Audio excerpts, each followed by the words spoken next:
thanks so much for inviting me to talk about this. You know, since the COVID, I've been sending out these daily, then weekly emails. And right at the beginning of this, I got interested in some junipers.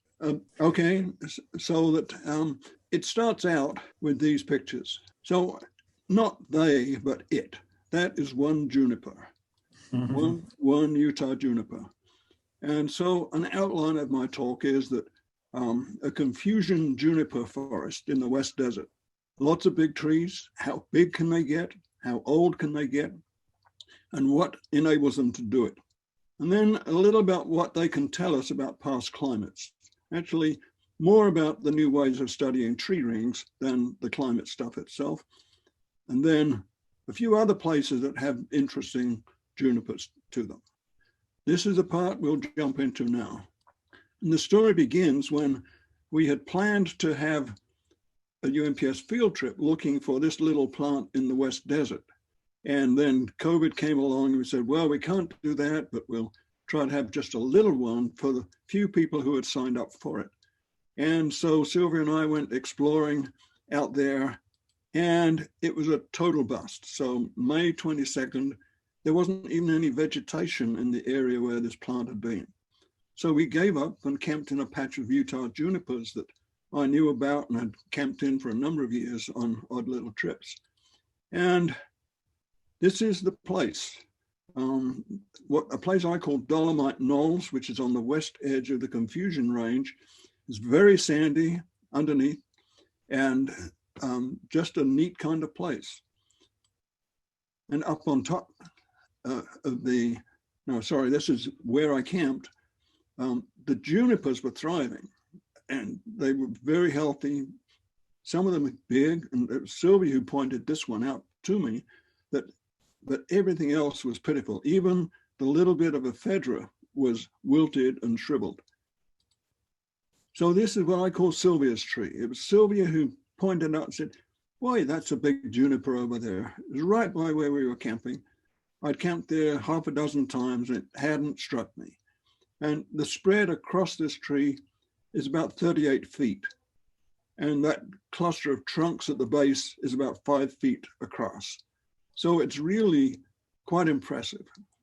When you get up onto the knoll, you look out across this sea of open forest junipers. And as you see, there's almost no understory. Fire just can't propagate across there. So it's a unique kind of little habitat. And as you wander around, you get impressed by some of the individual junipers. Here are some up on one of the Dolomite outcrops, gnarly old things. And it's a tough place to make a living. So the Tule Valley Weather Station is automatically recording weather. It's about 10 miles away, so a pretty good indicator of what's happening there. So in 2011, when we found the crustweed there, they had almost 15 inches of rain, well spread through the year. And the water year 2020, which water years begin October 1st, they only had 1.9 inches in what is, what we think of as a real start to the water year. Since January 1st, they've had less than an inch and another 0.02. So 2.5 inches of rain for that water year. And so in a nutshell, what I want to say about the system is that when Utah junipers are growing in dune areas, they can become huge. The drifting sand forces them to grow upwards, and the permeable sand prolongs the water availability longer in the year.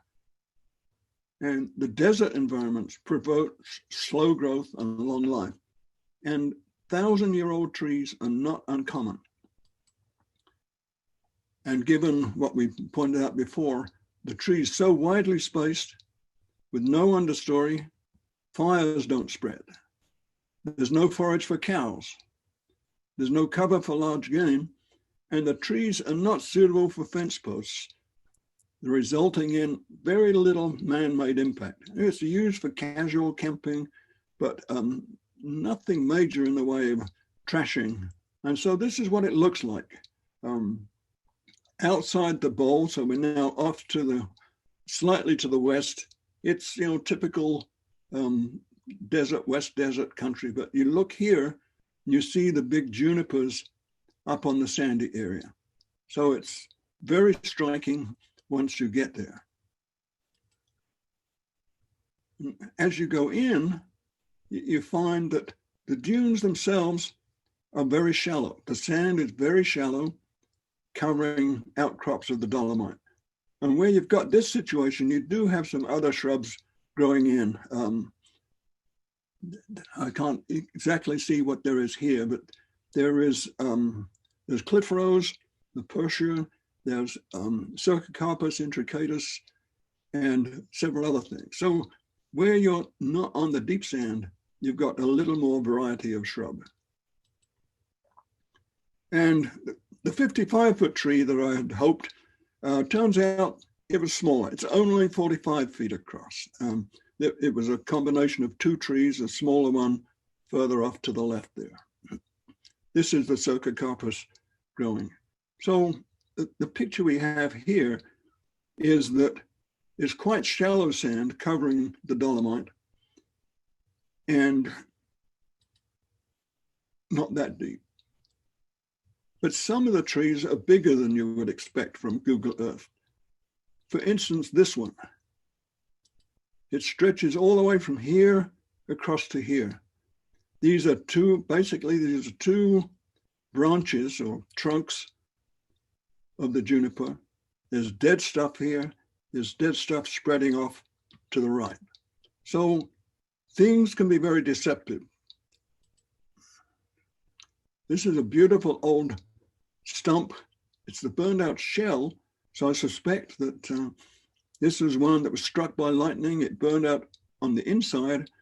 The outside tends to have a lot of silica in it and seemed more resistant. So it's quite picturesque, and that's typical of many of the trees here. Very picturesque, some of them. So how old can these trees get? Now, outside the real sandy area, so when you're just off of this patch, the trees are generally smaller and more thinly spread. The growing conditions are tough and the growth is slow. So here's a decent sized tree outside the dunes. You can see there's a fair amount of understory. This is a 6-foot pole, so it's about 12, 15 feet tall. There's a little dead branch down here. So I cut across there, polished it up, and that dead branch shows about 450 rings. You can see the center of the branch is at the top. Very often conifers in particular sort of grow what's called reaction wood underneath that, so reinforcement to keep the branch from dragging down. What these broad things you see are not the individual growth rings. Those are just the way as the tree ages, it develops pigments. There's this little tree. It's totally dead, about 5 feet tall. I cut across the stem up here about 5 inches. Just tremendously weathered and gnarly. This was 626 years across this stretch here. So Mitch Power and I went back there later. We cut it across the base.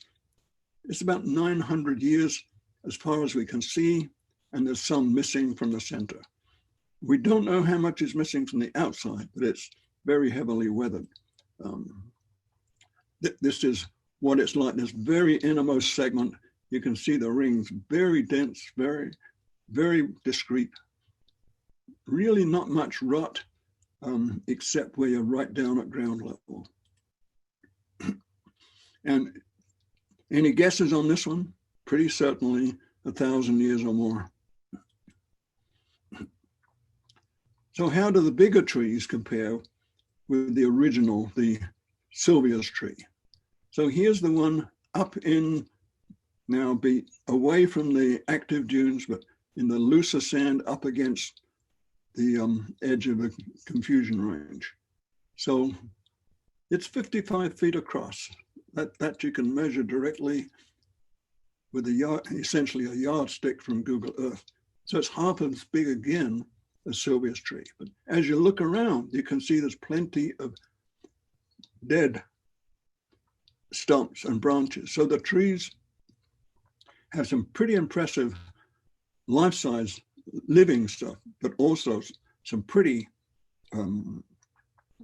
gnarly and a lot of dead subfossil wood. So we went back again, actually to look for that tree. We've only seen it on Google Earth to this point. And so we went back looking for it.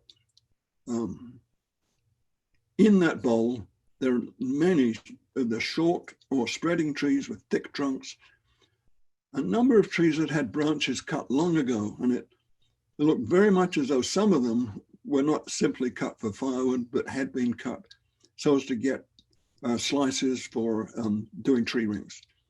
As I say, plenty of dead subfossil wood, almost no sign of disease or browsing. And it turns out I found the 55-foot tree. It was almost buried in sand, so I called it the Iceberg. And some of the trees en route. So here's one of those. This is a 6-foot rod. Again, the trees spread out, sprawled old branches across here.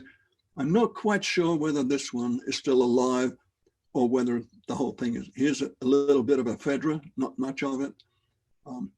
Here's one of those with short, stubby, very thick trunk and still living up here. Wide one, mixture of living and dead. You can see trees of various stages in the background. And here's a very vigorous, I say young one, I have no idea of its age. 200, 300, 500, I don't know. Can't even see the trunk. Here is the big one, the Iceberg. The peripheral branches are, it's grown up. All these branches are radiating from below the sand. And when you measure it, it's 55 feet across here. The central trunks often seem to die. And it seems to me that that may be because the very heavy branches, as they grow and develop, they squeeze out the living tissue from the inside so that the outer branches essentially starve the inner trunks. And the tree acts as a sand trap, creating its own little ecosystem where there are lots of little animal holes. Saw the horned lizards. And looking at the big one, here's Mitch Power. We cut a branch from, really an old stem, I guess, from the center of one of those dead trunks. It was around 600 years.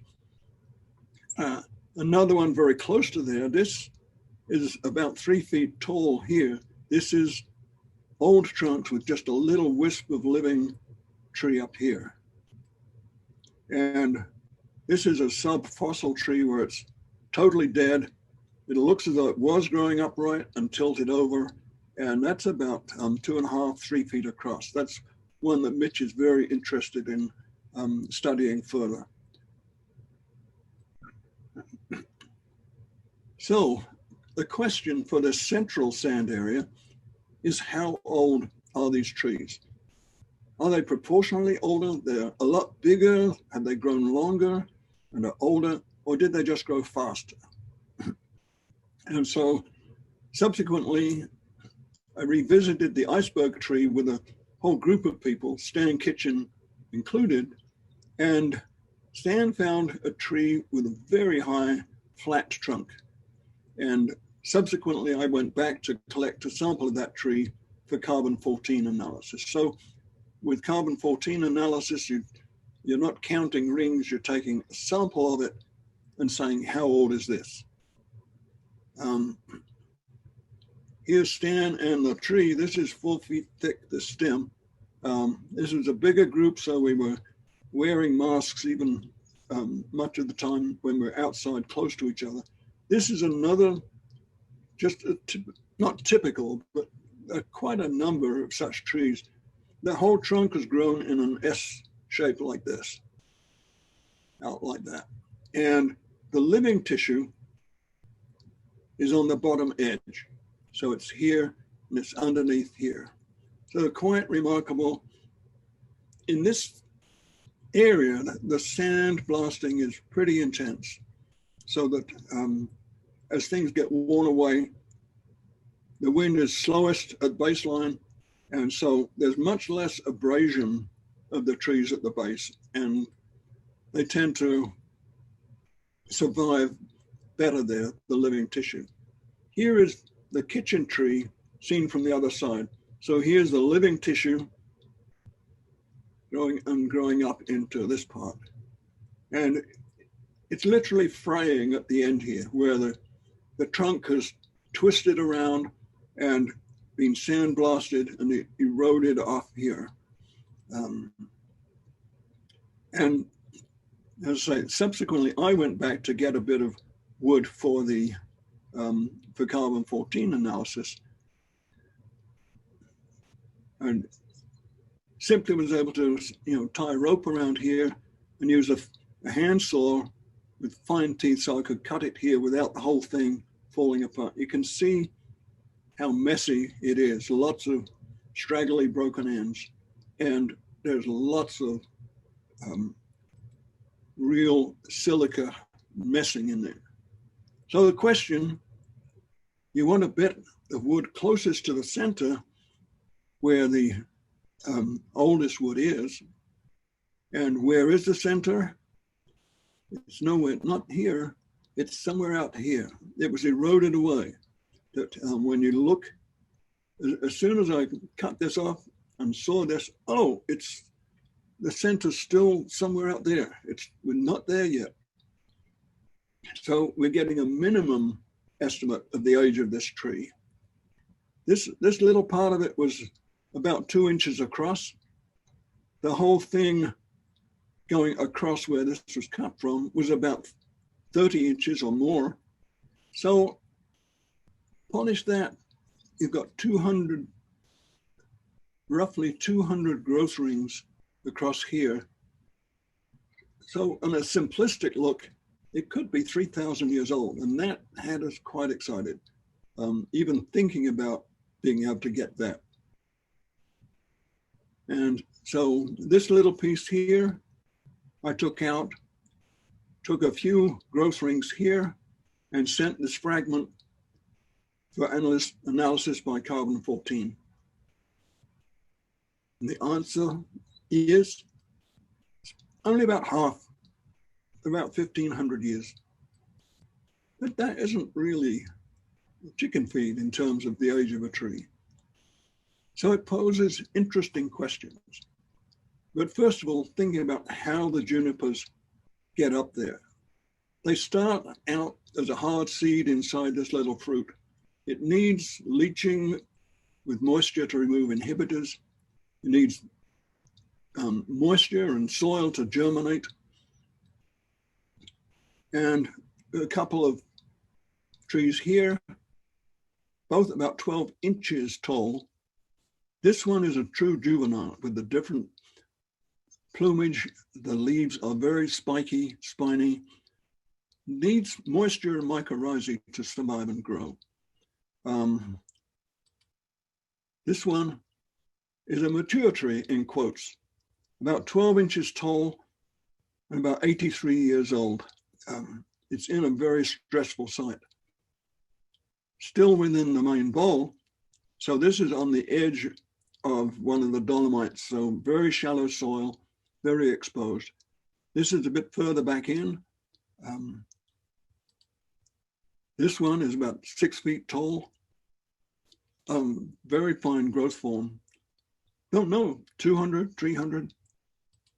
This one is one of the short, stubby, very thick trunks, very likely in the range of 1,000 years, judging from what we have seen with the other trees. And in terms of growing trees and junipers, deep sand in some ways changes things for the worse. The moisture goes rapidly away from the surface. Germination is rare, survival even rarer, and there's not much nutrition in sand. Junipers depend on the mycorrhizae, and the roots need real soil, not just sand. And the windblown sand is truly brutal. When I first found the Iceberg tree, I was out there by myself, brutally windy. I found it. Mitch Power came the next day. Tracks were totally obliterated. There's not a sign of where I'd been. But at the same time as creating some problems, the sand also helps. The moisture moves away from the surface and other plants can't get at it either. So it acts as a really great mulch. And the lack of understory we've mentioned, at depth, the sand acts like a sponge. It's hanging on to the last dregs of water down there. And the blowing sand can actually bury the trunk and protect it. So given the right balance between the water supply and sand blowing in, once the tree is well established, it can keep going for hundreds of years, keeping its head above the sand. It has achieved juniperhood. So why is the kitchen tree, quotes, only 1,500 and not 3,000 years? And we don't know yet. Couple of main ideas. Perhaps it was a fluke in timing. The bit of wood that we got was from a time of exceptionally slow growth. And so the rest of the time was much faster, and it would have inflated our estimate of time. The second idea is that the early growth was normal. Then as the sand came in and gave the advantages of the trapping of moisture and forcing it to grow faster, early growth was normal, then it accelerated because of juniperization. And to choose between them, we would have to do something like measure the actual growth rate, not simply counting the number of growth rings and saying it's yay old, but how wide are the rings? So this is where we get to the second part, really studying the tree rings, which is a means of learning about past climates, and enormous amount has been done on that. So we'll move into that. The main innovation here is the way we have been working on actually studying the growth of the trees. So dendrochronology is the science of the study of tree rings. This is how people typically imagine tree rings. You grow from the center in all directions, you get rings. And this is a photograph of a pine. It's probably about 8 inches. I took it from the cover of a book. The Utah Juniper, on the other hand, which was hidden back there, this is on the same scale. This is a little piece of a branch of Utah Juniper that I picked up quite casually in the Wasatch.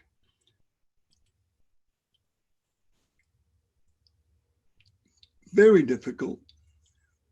People on the whole said it's almost impossible to use Utah Juniper for dendrochronology.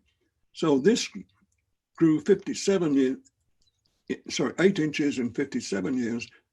This grew 2 inches in about 300 years. So across there represents 300 years of growth. And the rings are very often highly irregular. And once you use this for measuring tree rings, deduce information about past climates, once you're able to create a chronology where you know exactly what year each ring corresponds to, and that is a huge amount of work. It's only been done once that I know of for Utah Juniper, and that was just a few years ago. You can draw inferences for other sciences. You can say this tree was cut down in the year 1444. alive and dead in this area, because there are so many trees of long-lived ages, it's alive and dead, not us. We expect to get climate-related information covering maybe 2,000 years. And so the impetus for doing this are not to figure out really what was the story with the kitchen tree, but to get more information to add to the stock of information about climate. Traditionally, measurements have been made, with a microscope and special measuring instruments, and we've been using high-resolution photography. That's the basis of everything we're working with. So to compare, this is a chunk from an old juniper, rough cut in the field, then cut across with a bandsaw to get a smoother surface, and then it'll be using a belt sander, power sanding to get it smooth, reasonably flat, and then fine sanding by hand. And at the Natural History Museum, which is where I work as a volunteer in Mitch Power's lab, they have wonderful woodworking shops. They produce all the exhibits, and they have a computer-driven router. So it can take a chunk like this and flatten it and smooth it to about 1/4 millimeter probably. So it saves an enormous amount of work here. We still do the fine sanding by hand. And this is the system that I've been working on. It's an imaging station that is still under development, but the final product will be one in which you can take a 3-foot slab of wood. So this is only about 15 inches, but we'll be able to take a 3-foot slab of wood and automatically create a transect across it. The thing is controlled from your computer. So this is the computer screen looking at all the camera controls. You can control flash, focus, and everything. And it's driven by a neat little controller driving along the system along a rail here, taking photographs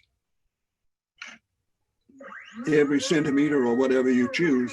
It can be much finer than that. And so the image we get from a string like that of about, that was a 10 centimeters stretch, is about 300 megapixels. So quite a big image. We combine the images using Photoshop. And how do you count rings from the photographs? This is the little piece that I showed you before, actually from the Wasatch. A 2-inch slice of juniper. For this one, this image was merged from 33 individual photos. The resolution is 10,000 dots per inch and about 315 megapixels. When you look at the high resolution that you can get, this is part of the edge of that piece of juniper. And just being a photo, you can look at it in Photoshop, you can mark, just zigzag your way through so you can more easily keep track. It took 50 years to grow 3.5 millimeters thickness onto this branch. So the branch, a small branch, lived 300 years and was growing at that kind of rate. That was surprisingly regular. Very often the rings don't behave that way. Here you've got some, they may just disappear altogether in places. You get fire scars where it totally distorts the whole thing. And that just differs in places around the tree according to local circumstances that you just don't know. So here's a place where what looks like maybe a couple of rings here is clearly 3 rings here. With the photography, you can work your way around and be sure that each ring you're looking at is the same. And so you need to build multiple readings from different parts to create a composite. The really crazy way, the idea I had of actually measuring the widths of the rings, not just counting, but measuring, is you imagine a large tropical island riven by earthquakes. And there are sheer cliffs all around, but a broad sandy beach and a tall volcano in the middle. And then you map it using Google Earth. So literally you make an overlay image of your chunk of wood, and you float that image on Google Earth in the Pacific Ocean where everything's flat, and you treat it just as though it's part of the geography of Earth. And you can create maps, you can measure. So here's a stepwise track recorded with Google Earth. You say, create me a path, and you just step, step, step, step, step. There's a real reason for doing it like this. And that's 1.5 millimeters. And you save the path and analyze the steps. And this is the output, the little program for doing that. I retain, these are the latitude and longitude measurements. So that's what Google Earth itself records, is latitude and longitude of every point that you take. But it's just a Pythagoras problem, and you convert that into a distance between the points and convert it according to the scale of your photograph into millimeters. And the rings that are marked with a 0.5, those are the lateral steps. The steps that really count as a ring are the jumps forward. So for the first point, you don't go anywhere 0 millimeters, then it's 0.075 millimeters. So less than 1/10 of a millimeter. And when you just sift those out, and here are just the rings and the running total. Looking at the bigger picture with that one piece of wood, you've seen this one. This has about 850 rings across here. That was part of a bigger crosscut with a really messy interior, and overall can count out about 1,020 rings. With that system of photography, you can, get across all sorts of awkward places. You can match rings here with rings there, count across here, you can jump across. So it's about 170 rings from here to here. So it's uneven growth. This center part that grew faster is also rotted faster. And in a different sense, so here's that piece of wood. Here is a graph of the ring width in millimeters versus time. And it's the oldest times on the right. It looks a total mess. You can vaguely see something in there, but when you smooth the data, you get real patterns. And these patterns persist from tree to tree over a broad range. Not the details, but the general patterns. They reflect changes in, when they're fully analyzed. I'm not talking about my work now. I'm talking about what's gone on in this field for a long time. These can be related to changes in sunspot cycles and so on.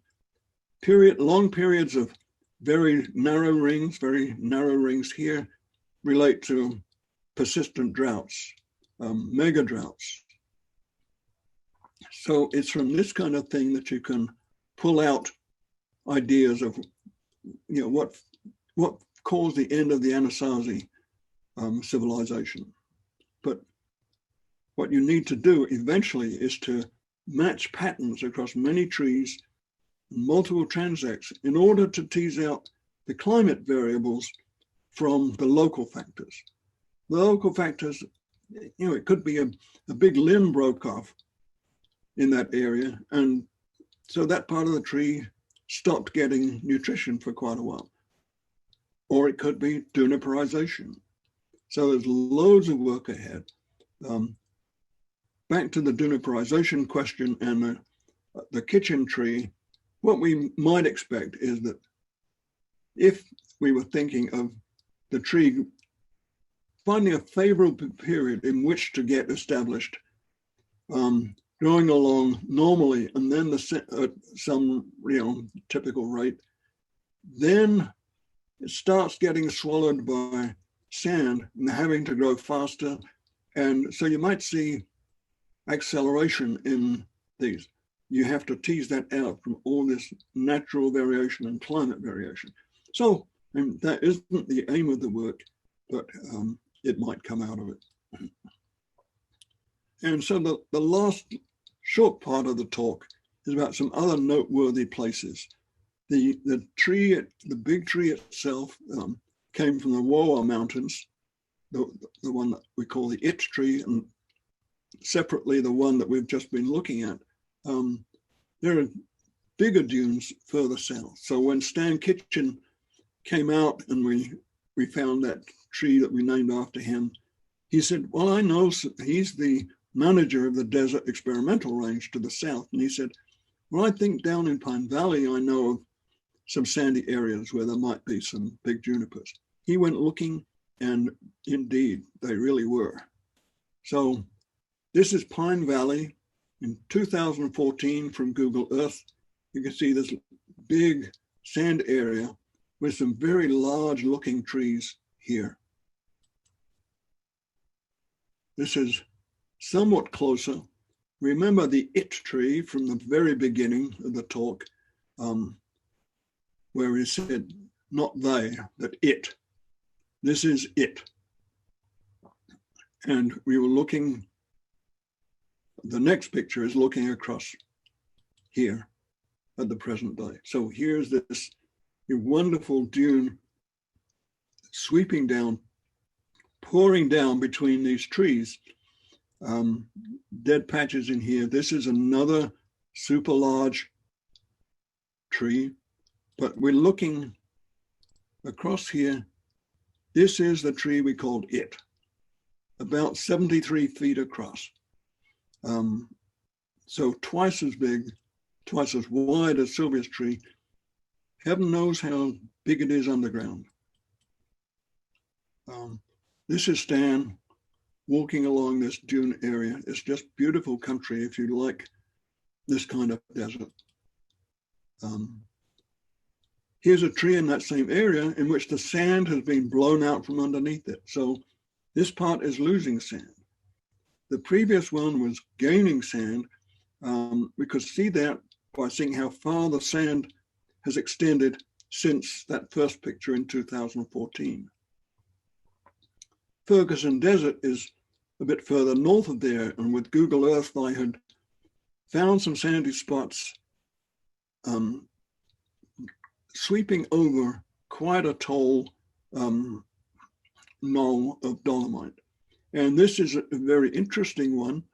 It is a really gnarly old juniper.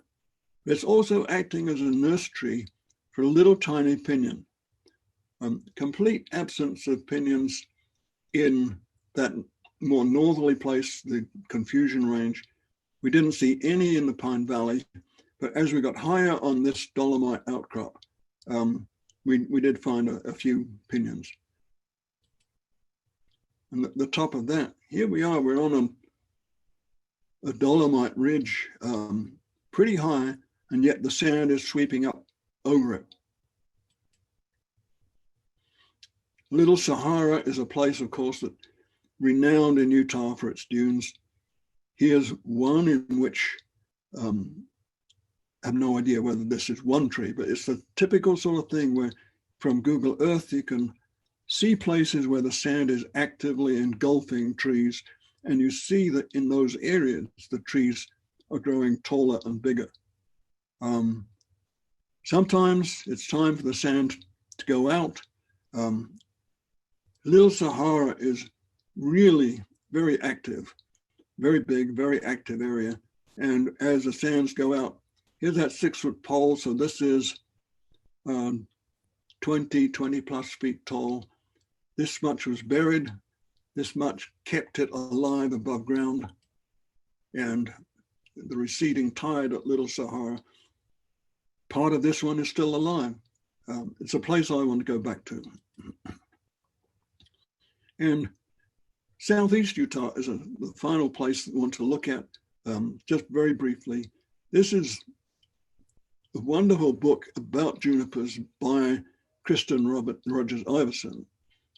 She presented to the Salt Lake chapter a couple of years ago, and I love this book. It contains all sorts of lore about junipers. This particular one, we found, sorry, I didn't intend to go on there, trigger happy, but Sylvia and I were out at Dead Horse Point and said, oh, isn't that the tree that's on the cover of Kristen's book? And indeed it was. So that the mesas of Southeast Utah, you're getting up pretty high for Utah juniper, but up there, conditions are tough and they grow big. They're not covered in deep sand as they are in that West Desert. This photograph is by her husband, Ed, and they both accompanied us on one of the trips to the Confusion Range. Cedar Mesa, there's of course, named for the junipers, not true cedars, but shallow sand over rock, literally millions of junipers must be out there. And out there, there's a place where the junipers are dying, and that's part of a research project of one of my collaborators. So Intrepid, sorry, I'll skip that one a moment, and talk about Stan Kitchen. He took me out to see some of these trees, just immense knowledge of the trees and of dendrochronology, just a great person to be in the field with. He gave a talk to UNPS a few years ago. He's with the Forest Service. He's the only one who has his feet on the ground. This is Mitch Power from the Natural History Museum. I work in his lab under his auspices. And here he is up an old ponderosa, which is a very old one and another separate story. And this is Steve Kannenberg from the biology department at the U. He's up on an observation tower that is continually recording data about the weather, about soil moisture and so on out in the desert on the edge of Cedar Mesa. His research down there involves a group of junipers that suddenly started dying rapidly in 2018. So it's a sudden huge die-off, and he's trying to figure out what's behind that, recording information about weather, and he'll be collaborating on these trees using the methods that we're developing to see if he can figure out what's going on in that very peculiar circumstance. So acknowledgements to people who've been part of this. It's been a whirlwind 6 months from the time that we first started looking seriously at these. And more than a dozen people have been out there with me, and they've taught me a lot, and thanks to all of them. It was Mitch who got me hooked on tree rings a couple of years ago. Wayne Paget and Stan Kitchen, forestry and dendrochronology. Boy, I learned from them. And Steve, of course, you've just seen, he knows a lot about junipers. Genevieve Atwood came out on one trip, geologist, persistent questioner, constantly makes you think. Shoshana Eberts, UNPS member, an amateur astronomer, she came out. We saw the comet Neorise rising over the Confusion Range, just a thrill. Bill and Kathy King, Kathy is the one who prodded me into this talk. They've been out there, and Bill keeps coming up with little gems about the local area. When there was a huge rainstorm in 1991 that dumped 3 or 4 inches in there, Nalini Nadkarni and her husband Jack extraordinary naturalists working with trees and ants, work in the tropics a lot. Kristen and Ed Iverson, Juniper and honey. Ed's a beekeeper, and the Burton Foundation, who provided the financing for the image station. And finally, especially Sylvia, who's shared the outdoors with me for 65 years, still hike together, camp together. She's been out there. And she's also shared 2 years a basement full of wood. Thank you.